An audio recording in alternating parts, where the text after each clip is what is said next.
উৎস এখন সাইক্লিং করে চলে আসতেছে। এটা সিজানোরও প্রাথমিক বিদ্যালয়, উৎস এই স্কুলে পড়তো, এখন সে ডুমুরিয়ায় পড়ে, ও এখন টেকনিক্যালে পড়ে, সে ওই সাইকেলে চলে আসতেছে। বুনু বলে স্কুলে আসলে ম্যাডামরা নাকি তাড়াই দেয়, নাকি এ ঘটনা কি সত্যি না? আসে না বুনু? আগে বয়স হইল না, কয় বছর বয়স হলে নেয় স্কুলে এখন? 6 বছর হলে। শিশু আনে কয় বছরে দেয়? 5 বছর। তো শিশু আন আছে না?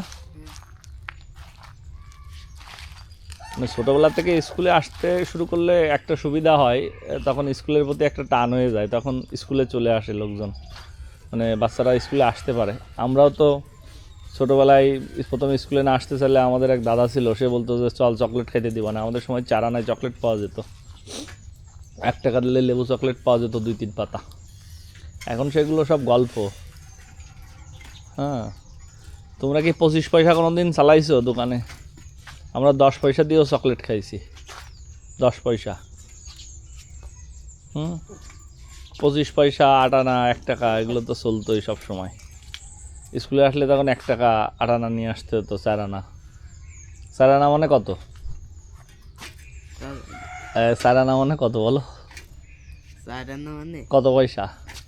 4 পয়সা। 16 আনায় 1 পয়সা, বুঝলে?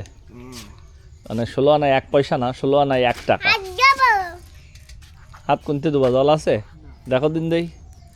16 আনায় 1 টাকা, তাহলে 8 আনায় হচ্ছে কত? 50 পয়সা। আর 4 আনায় হচ্ছে 25 পয়সা।